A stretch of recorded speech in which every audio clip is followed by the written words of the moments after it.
Hello guys, my name is Alex. This is my vlog about life in Ukraine. And in this video, I'm gonna tell you how the war in Ukraine affected the psychological conditions of Ukrainian people. I'm not gonna touch medical conditions like post-traumatic syndrome, uh, although this syndrome is also became a part of our daily life. Today, I'm gonna talk about behavioral traits, new behavioral traits that developed in society as a response to living in the state of war.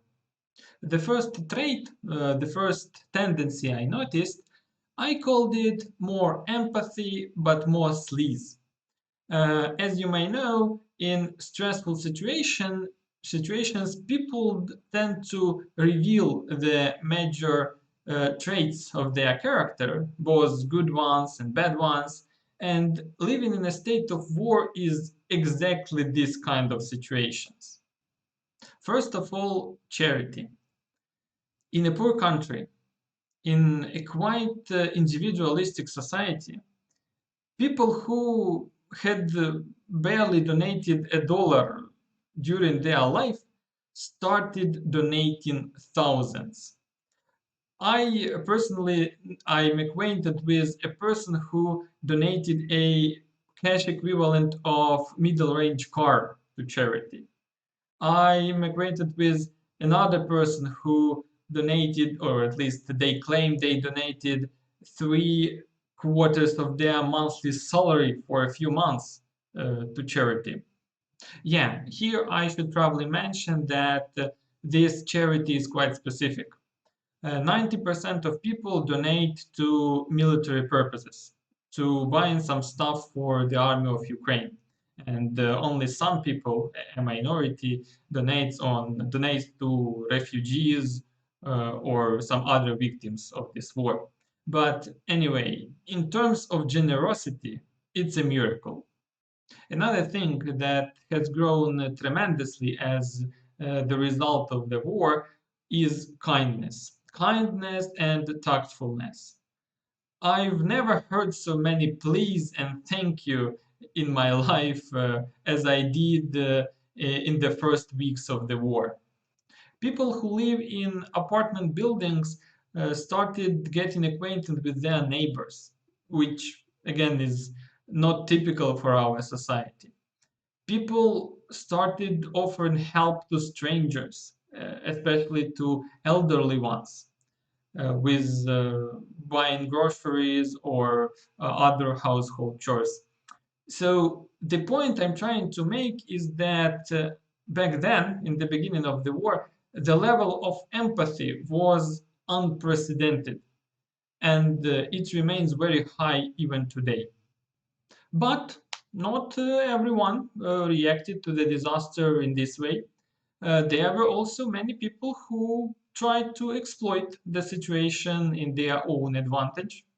I tell an example of this is when people from eastern regions of Ukraine went to western regions, escaping from shellings and bombings. Local landlords, people who lend out their real estate, not only increased rental rates for those people, they increased it by several times. Local realtors, real estate agents, started taking double fee for their service from those people just because they could, just because those people were in a great need of some accommodation. The same situation we can observe in the job market as well. A lot of people have lost their jobs as a result of the war, of military actions, but much more people had got their salary cut, not because of military actions, but just because their employers now can replace those people with ones who have lost their jobs and pay them less money. In IT industry, where I work, it's a quite common situation when the CEO or some other top manager comes to the staff, to employees, and just says, "Hello, guys. As you all know, our company is a big family, is one big family, but difficult times have finally come. So either you do the same job for less money, or you'll be sleeping in the street tonight. Have a nice day." Yes, with exactly this facial expression. And of course, scammers. Every crisis gives birth to thousands of scammers, and this one is not an exception. Uh, Financial scammers, employment scammers, black realtors, the number of all of these bastards has multiplied. And as you can easily guess, at the top of this pyramid of scam are donation scammers. Donation fraud is probably the most profitable occupation in our country today. Another thing I'd like to tell you about is that the phrase "it's war" has become a universal excuse and justification for any actions. I noticed this pattern in my own behavior, and that was actually what gave me the idea to create this video. How does it work? Let's say you insulted a cashier in the supermarket or a waiter in the cafe, and you don't want to be considered as a jerk because of this. There is nothing easier.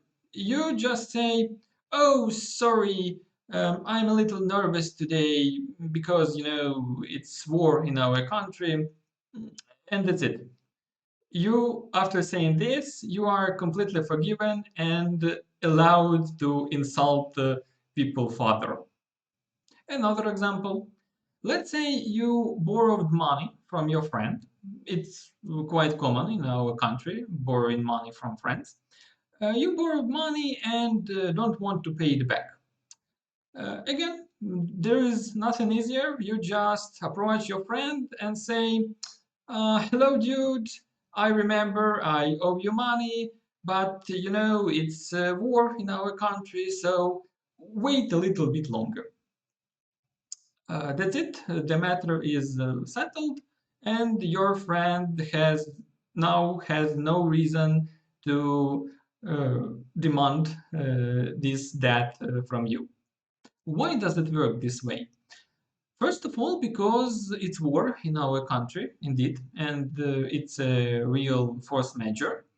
And secondly, uh, when somebody tells you this phrase, you usually just don't know whether this person has really been affected by this force majeure or not. So it's always better to agree in such a situation. Some people noticed this fact and started using this excuse everywhere, regardless the context. I suppose when the war is over, those people, or at least some of them, will need to learn how to reason their actions from scratch. The last but not least behavioral trait I'd like to tell you about, I called it "don't think about the future."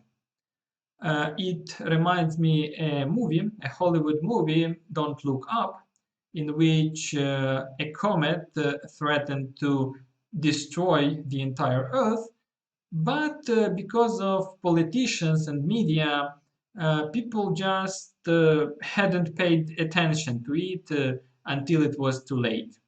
Today we have the same situation, but with our future. The future of our country threatens to be quite unfortunate. We already have a huge inflation rate, a huge unemployment rate, rolling blackouts, and the war isn't yet over. But ordinary citizens, and this is especially evident in social networks, ordinary citizens prefer to ignore all of those frustrating facts and just hope that everything will be fine in some magical way. The reasons for this, in my opinion, are the same as they were in the movie: fear and lack of information. The government is interested in high morale of the citizens, so they do their best to distract people from negative information. Meanwhile, ordinary people are already so frightened with war, so they just try to distantiate their minds from thoughts about impending crisis. To complete this analogy with the movie, I'm really afraid that the ending of our story will be the same. That's it, guys. Thank you for your attention. Write in the comments what do you think about my observations. Write in the comments what other topics related to life in Ukraine would you like me to cover. And as usually, like, subscribe, and have a nice day.